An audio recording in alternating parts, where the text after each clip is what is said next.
Are you filled with fear, doubt, worry about the future of our country? Do you feel the urgency to act before it's too late? If yes, then this podcast is for you. It's time for us all to confront the critical issues threatening our nation's fabric, our democracy itself, regardless of our political stance. If you are ready to face reality, handle the tough questions, and find real solutions, then here's your host, Debilyn Molyneux. Welcome to the Terrified Nation podcast. I'm your host, Debilyn Molyneux. Can we save it? That's what we're exploring in this podcast series. And for me, the answer is yes. A resounding yes. We can and we must. Now, this show is where we explore alternatives to being afraid. And in the first 5 episodes, I really offered a background framework that I recommend you listen to. It provides a good foundation to get us from where we have been that we don't like to where we want to go. It answers that question, now what? And we're interviewing guests who've gone from being afraid or angry or hopeless to become advocates for our nation, to live into the promise of the founders. Each one of our interviewees has dedicated themselves to a better future. I do like to start each show with a question that we're going to explore together. And today's question is, how can we, the citizens, get back in the driver's seat for elections and governance? Today, we'll talk with Dan Schnur, who's a top academic in politics and public policy at not 1, not 2, but 3 higher education institutions.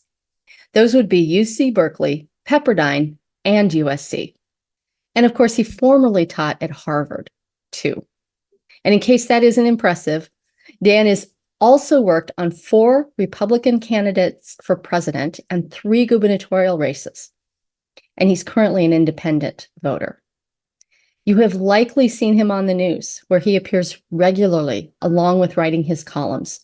The most recent column appeared at allsides.com. We could call him an overachiever, but I'm really grateful to share the planet with someone who cares so much about our country and works every day to make it better.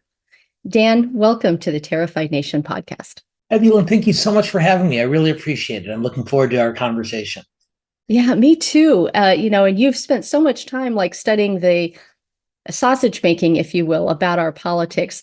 I really am excited to find out what your personal preferred future is, because we're going to have that conversation today about what is it that we actually want. Well, as you can probably tell by looking at me, I have more past than I have future, I suspect, at this point in life. But I'm really, really lucky that at a midpoint in my career, as much as I enjoy doing political work, over the years, I've come to realize that working with young people and teaching them at the campuses you mentioned and through community and leadership programs is even more fulfilling. And so for my future, I want to keep working with those young people for as long as I can, for as long as they'll let me. And then after that, I'm very happy to just stare out at the ocean and reminisce. So those will be my 2 steps forward. So let's get started with the actual interview itself, because this isn't like your typical interview for a podcast. This is actually part of a larger research project to imagine a future we want for ourselves. So for you, it's about a preferred future, not likely, not probable. And we're going to do a little time travel today within your current life. Now, we recommend that we go somewhere between 2 and 20 years into your future. What sounds right for you? I think a couple of years is fine. 20 years, I'm going to start thinking about some health issues. So thank you. 2 years it is. All right. So we're going to the not so distant future of 2026. And let's climb into this time capsule that we have sitting right here in the podcast booth with us. And we're going to close the door and set the dial for 2026. You might want to take a couple of deep breaths for this short ride. All right, I'm ready. So when we get to 2026, the first thing you're going to do is observe yourself, your future older self, your 2-year older self in 2026. You'll stay yourself answering these questions while observing your older self. Okay, I'm as ready as I'll ever be. All right. So here we are. We're pulling into the 2026 station. Ding! And we're going to climb out of the time capsule. And Dan, the first question I just have to ask is, here we are in 2026. What do you see? Where are we? Well, in a couple of years, I see us as a country and as a society beginning, and I'm going to emphasize the word beginning, to come out of this current period of divisiveness and polarization that we currently experience. And this is something that I talk about with my students quite a bit. And I point a couple of things out to them. One, as difficult and as challenging a time as we're currently experiencing, it's not unique in American history. On one of those shelves behind me, there's a terrific book called The Soul of America by John Meacham, the historian. And Meacham talks about how we've experienced periods like these in our country's history since before we were a country. And so, as he says, we haven't been here before, but we've been here before. Yeah. And he talks about how we've gotten through these things in the past. And I'm a profound believer. The Generation Z, our youngest emerging generation of leaders, will help steer us through into a more collective and a more purposeful and a directed future in which we aren't as divided and as polarized as we currently are. And so by 2026, I don't think we'll be done, but I think we'll be on that path. Well, and so I want to pull it back from this grand national scope that you're talking about to your life. Where are you living? Well, we live in Los Angeles, and for logistical purposes that I won't bore you or your audience with, I teach at these 3 schools, and it's a wonderful opportunity. And I hope that 2 years from now, I'm continuing to do so. And I hope that I'm continuing to do so with a bit more patience and a bit more courage, and being able to give more of myself, not just in the classroom, but out, to help my students understand and identify and begin to pursue their own goals. So because we're only 2 years into the future, so I sort of wimped out on that one. Yeah, I like to think you're still in the same place. Exactly. I'm somewhat along that path, I believe. But I want to be further along it in 2 years. Well, and that kind of leads naturally into the next question, which is, 2 years from now, as you're observing yourself, your older self, what will you be most proud of? Aside from our own kids, our own amazing son and amazing daughter, I will be most proud of the extraordinary young women and young men who I've worked with in my classrooms. And what I now tell them, something I don't think I understood in my earlier years of teaching, that the actual classroom experience is only my second favorite part of the job. By far, what's become the best part, by far, is seeing what they do afterwards. And seeing 2 years from now what the class of 2024 and 2025 are in the process of doing, and seeing how much further along the classes of 2023 and 22 and 2021 are, is something I'm already very excited about. I hear that you're going to be most proud of both your own family and your own son, but also then the watching the students that you work with today grow into being good human beings and what they do. Precisely. And what I try to do as much or more than whatever information they take out of the classes is, as I said a moment ago, to help them identify their own paths and begin the process of moving forward on those paths. Don't get me wrong. I think book knowledge is helpful. Otherwise, I wouldn't have all those stacks behind me. But I think for any young person, for every young person, you and I, me, and I suspect you too, Debilyn, when we were younger, the challenges of figuring it out, what we were supposed to be doing, where we fit in, how we could make a difference is a really difficult set of questions.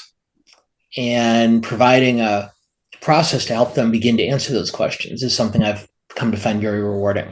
Well, that kind of leads naturally into this next question, Dan, which is, 2 years from now, what do you observe in your older self and how you spend your day? Typical day. Well, 2 kinds of typical days, because I teach 3 classes. So on class days, I get ready for class, I hold office hours, I hold class, and I go home and collapse in exhaustion. And on the other days, I get to be involved in the community in other ways. And I know we'll talk about this a little bit later, but one of the things I've come to believe very strongly in is the way we build a stronger society is not so much out of Washington or a state capitol or out of City Hall. But if you go all the way back to the 19th century, when the French philosopher and researcher Alexis de Tocqueville traveled through this country, he remarked even back then that one of the unique things about our country was our tendency toward community and becoming involved in groups to move our community forward. And that's something I try to do on non-class days. And like I said, I know we'll talk about this later, but in particular, I want to make sure that we get to talk about a group called Resolutionaries that is working very, very hard to pass legislation in Congress, help make it easier for communities to work together toward common goals. Right. And that is, just a preview for folks coming up. We're going to ask you to write your congressman or congresswoman later on in the show. So get ready for that pitch. So, but back to you, Dan, in your life 2 years from now, you're still living in Southern California, you're still teaching your 3 classes, you have class days, you have community building days. How do you feel most of the time beyond exhausted? I don't feel exhausted all that much. I mean, I'm probably busier than I'd like to be, but like they say, if you have too much of something you like, that's not such a bad problem to have. So I feel energized a lot more than I feel exhausted. And that's a great feeling. And I don't think I'm unique in this regard at all. Most of us, I think, feel most energized and most fulfilled when we're finding ways to help others. And I don't want to overstate it. I am, like all of us, I'm a flawed human being, and I don't mean to present myself as any more altruistic than I actually am. But like a lot of us, I get a real charge out of helping others, and particularly helping young people figuring out what they want to do with their next steps. Well, I want to pull on that thread just a little bit, because I'm another person who's learned that my happiness comes from being of service to others. But I also find that when my own needs aren't getting met, I get very unhappy and very snippy, shall we say? and so I want to point out the difference between this martyr sacrifice for others thing and actually being an interdependent part of a community where there's mutual exchange, if you will, going on. And that type of help is different. And that is a very fair point. And I think snippy is a very diplomatic word for the way I would have praised it on my own. I don't need to get everything my way, but I prefer it. Don't we all? Exactly. But I think you make a great point. I think you make a really important point, that it is a series of trade-offs. And while the best friendships certainly aren't transactional, we're all very aware that if we're doing something to help someone else, that a good friend will look for opportunities to be helpful back to you. And it's not conditional, but it's something that, like I said, the best relationships recognize. And I want to be really precise. This isn't a quid pro quo thing. Right. This isn't a tit for tat transactional, as you said. It really is about I want the best for you. And then when I'm in need, you want the best for me. And we figure it out. And that's a community. That's, I think, what de Tocqueville was actually talking about. I couldn't agree with you more. I think that's exactly right. I tell my students on the first day of every semester, and if future students in my class are watching this, then they're going to have to go along with the joke. I tell my students on the first day of class that there's a famous quote from Lyndon Johnson, and I tell them that Lyndon Johnson wasn't the best or the worst president of the modern era, but perhaps the most savvy political strategist to occupy the Oval Office in the last several decades. And I tell them that Lyndon Johnson once said, "The second most important thing in any conversation is what I want." And then explain to them that there's 2 things that are wrong with that quote. The first thing is it's not true. The most important thing in any conversation is what I want. So aside from being altruistic, aside from being helpful to other people, the better I understand what's important to the other person or people in the conversation, the more likely I am to be able to convince them to work with me to help achieve my goals, whether it's higher or lower taxes, more money for teachers or police officers, or going for Thai food rather than for pizza. If I know what's important to you, I'm more likely to be able to convince you to work with me on what's important to me. And then just so you and your audience know. The other thing I tell them that's wrong with that quote is that LBJ never said it, that I made it up. But I've learned in my years of teaching that if you attribute a quote to a famous person, especially a former president, everyone thinks it's going to be on the midterm. So they all write it down and they remember it. But anyway, so that's just a bad habit, and I apologize. well, I just want to say for any of Dan's future students, just remember, go along with it. Don't test him in the middle of class. Thank you. Yeah, you're welcome. So here we are back to your preferred future. We're observing your 2-year older self. You're still in LA, you've got your teaching, you're really proud of your students and your son. You're feeling My daughter. And your daughter. Sorry, yeah. I missed the daughter. Yeah. You're feeling energized most of the time. What do you observe as your older self's 3 to 5 priority values, or you might say qualities? Boy, I'm going to steal shamelessly from you, Debilyn, because as your regular audience probably knows, you have 3 really, really smart goals that you've laid out that you shared with me, which I just love. So from now on, I'm going to steal them shamelessly and adopt them as my own. Beautiful. Spread them far and wide. Connection, contribution, and community. I think you've framed it just brilliantly. And I think it very, very effectively sums up what I think what most of us want to accomplish. Yeah, and those values, just FYI, are the results of the pilot project from the American Future Project. They're not necessarily my personal values, but it's what we're finding as a common thread amongst Americans who've participated in the research so far. Wait a minute, are they not your personal values? They are, but I would say one of my other priority values is probably more along the lines of gratitude, integrity, and wholeness. Yeah, I have some other ones I would add. I mean, those to me are what we get when we live in our values. We get deep connection, we get community, we get contribution. Okay, fair enough. But I really like them anyway, because you're still welcome to steal them. Whenever I steal something really, really good, I give credit the first time. After that, it belongs to me. So yeah, that's like my friend. That's like my friend Willis. He does the same thing. You get credit one time. Precisely. All right. So as we look around, we're kind of coming into the home stretch here. We've got, a good idea of what your preferred future looks like. And now I want to step back and have you think about the community that supports that future, and what does it need to include or provide so you can have your preferred future? Boy, these are such great questions. I think a community, almost definitionally, needs to have a common purpose and a common set of goals to which we can work together toward. That doesn't mean they're identical, doesn't mean that we don't have our own differences and priorities.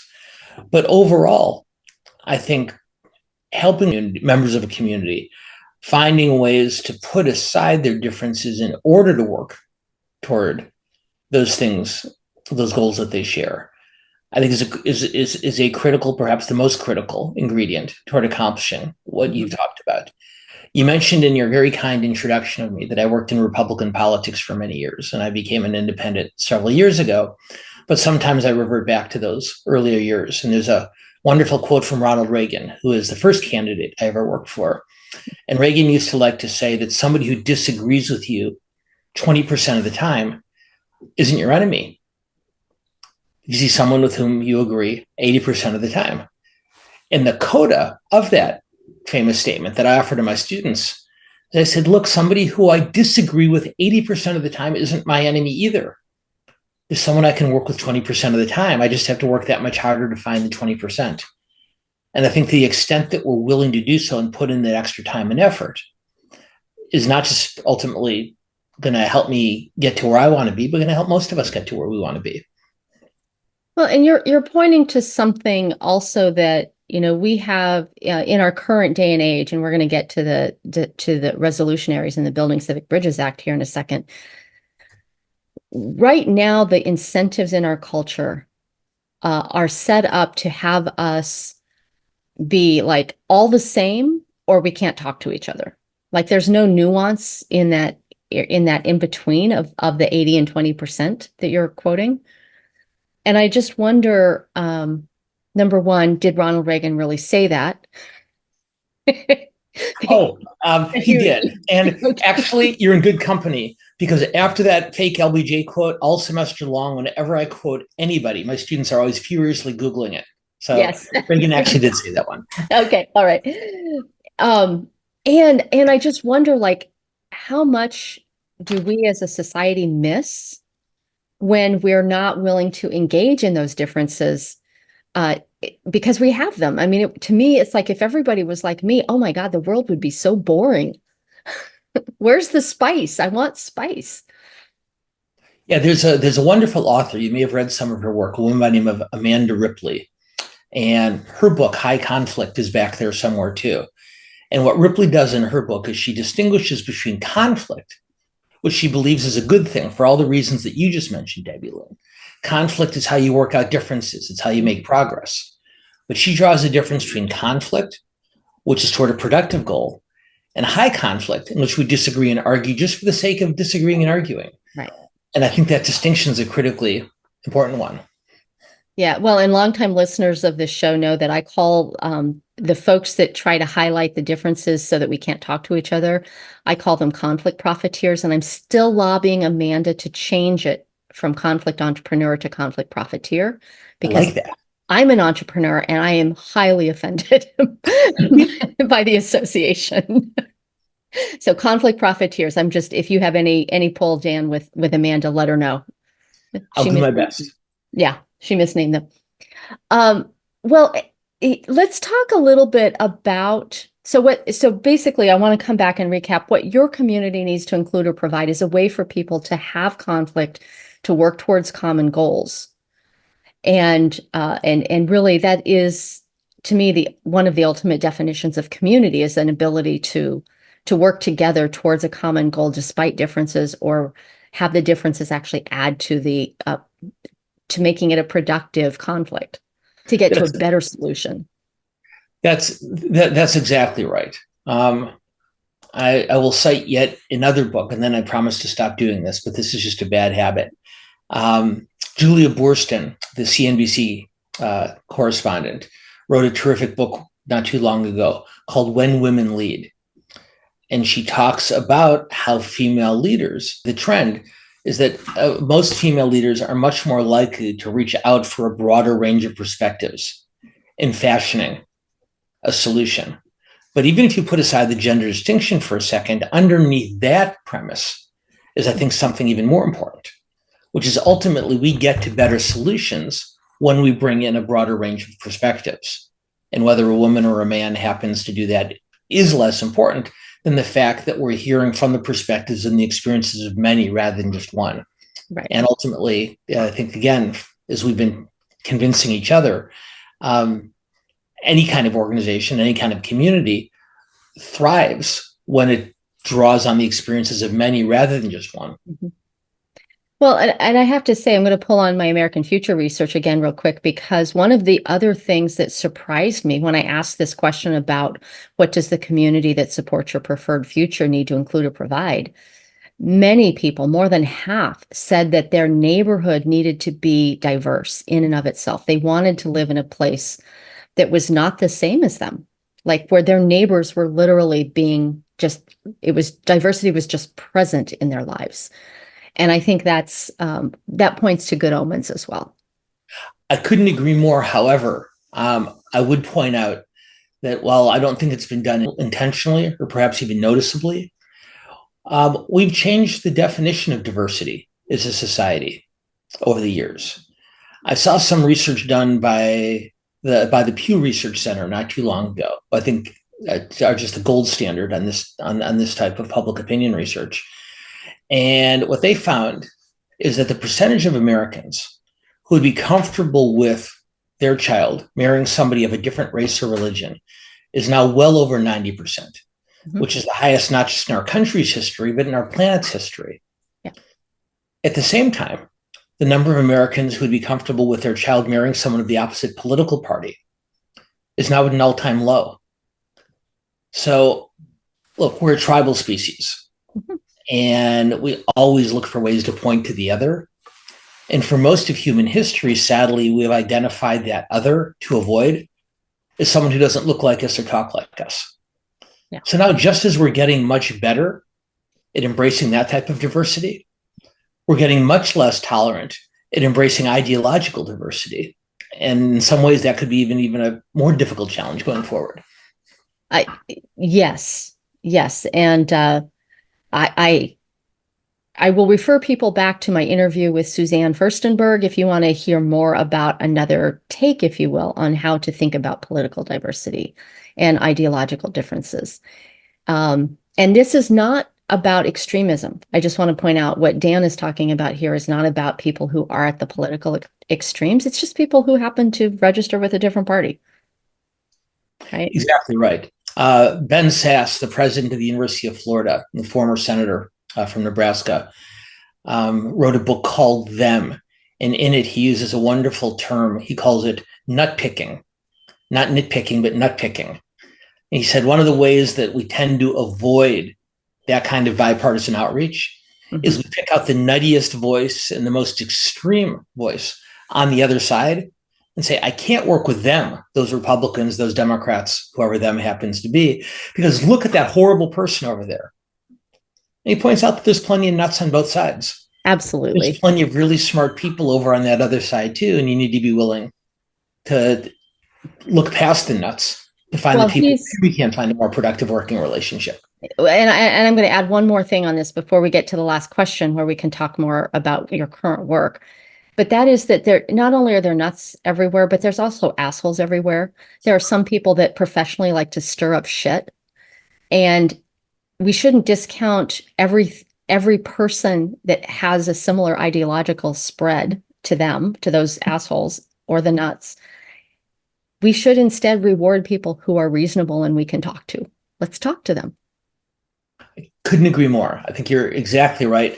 Debilyn, I think you and I have done a phenomenal job of convincing each other. So I guess well, hopefully in Terrified Nation, somebody will send us some email or leave me a message on the website, and we can hear more from people if anyone else was convinced. Because even though Dan and I are politically different, we obviously come at things from a similar approach and process. Precisely. With any luck, we can grow these concentric circles outward. That's the way a community works. It is. It really is. So here's our last official interview question, if you will. And that is, can you share with the audience what you're doing today to co-create this community of the future that's your preferred future in 2026?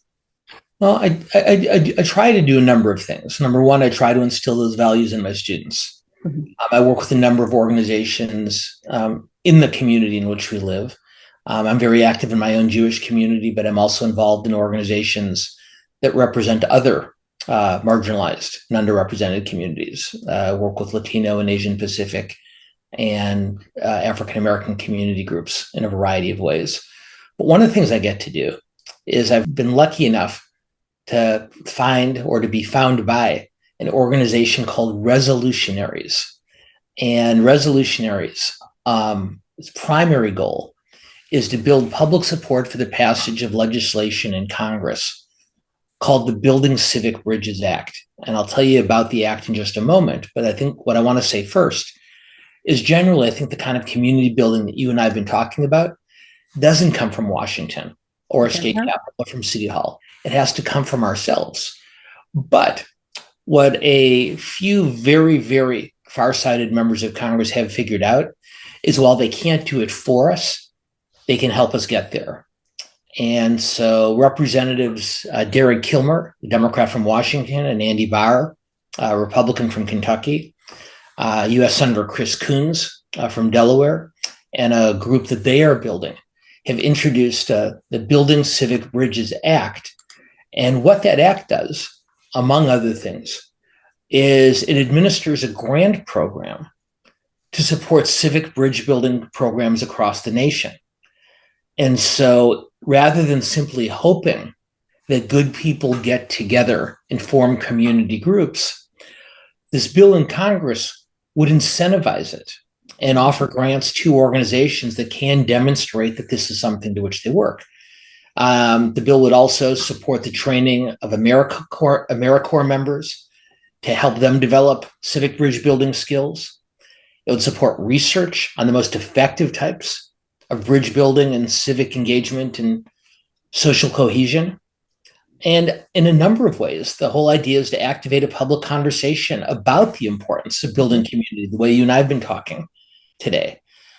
So it can't be done out of Washington, but if Washington can help us do it, I think in addition to the practical benefits I've just talked about, I think it sends such an important message to all of us and frankly to their colleagues about why this bridge building can be so critically helpful. So Dan, one of the questions that I have about, by the way, if you're listening to this and you want to call your member of Congress, call their office, talk to their staffer, tell them that you support the Building Civic Bridges Act. That would be really helpful right now, because even if only 10 people per district call in, that's enough to get a member of Congress's attention. Seriously, 10 people per district. Exactly. So please make that phone call. But the question that I have around this too is that, there's a lot of organizations out there who are doing bridge building work. I helped found that movement 20 years ago. And it used to be called the Dialogue and Deliberation Community, but it's not talking for the sake of talking.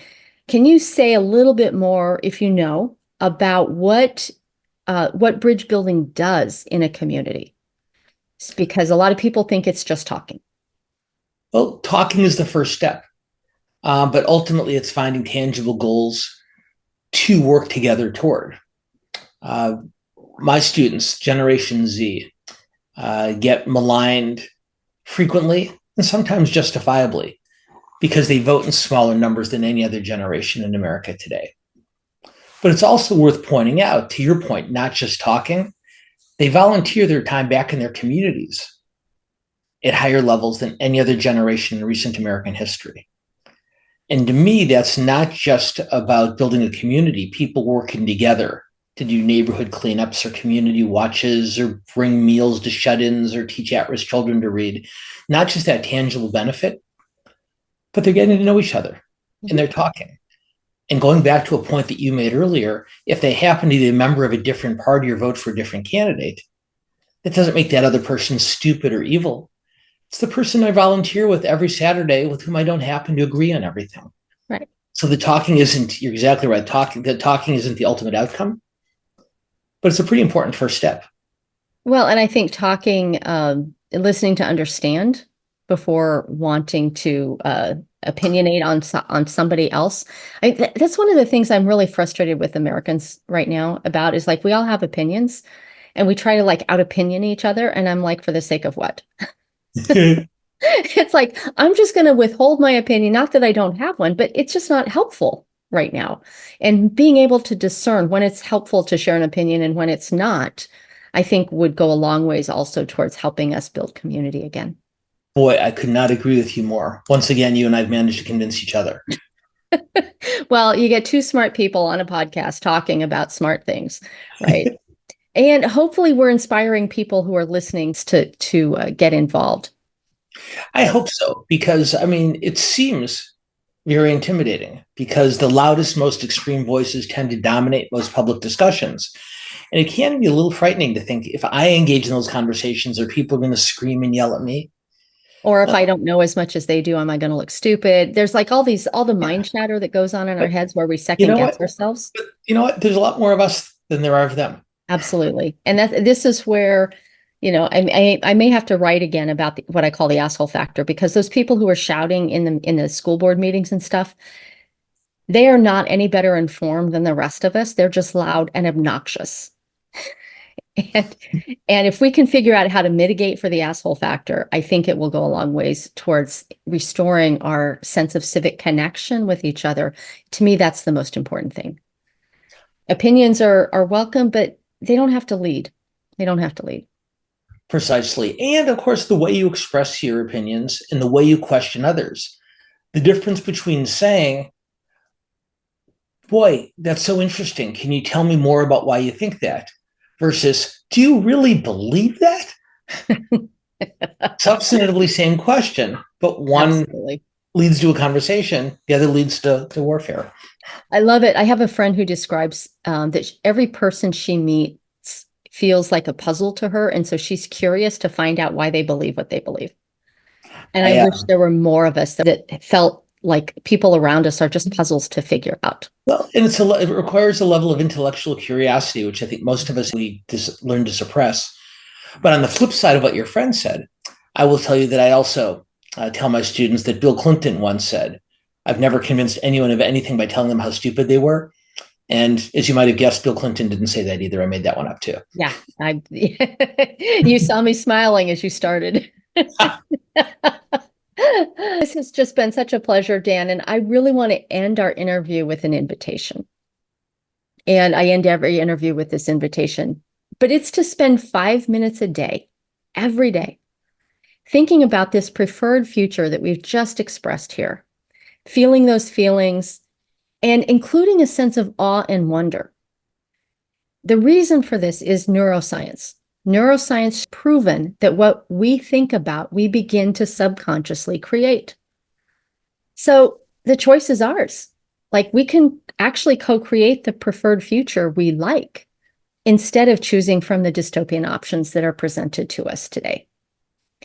And if you, the listeners of Terrified Nation podcast, would like to participate in the National Research Project, please visit americanfuture.us. Dan, thank you so much for sharing your preferred future with Terrified Nation and providing us both the analysis and some education of how you are contributing to the future. It really does inspire me. Well, thank you so much for letting me join you. I really enjoyed the conversation. I will certainly take you up on your invitation also. Yeah, and the 5 minutes a day. It's 5 minute a day challenge. Definitely. In closing today's show, I would like to thank you, the listeners, for giving a damn about our nation. We may be a terrified nation today, but we can do better. We can save the USA. Join me next time. So that's it for today's episode of Terrified Nation. Head over to iTunes or wherever you listen to subscribe to the show. You can get advance notice of new episodes and bonus content by signing up. Head over to terrifiednation.com and join us on the next episode.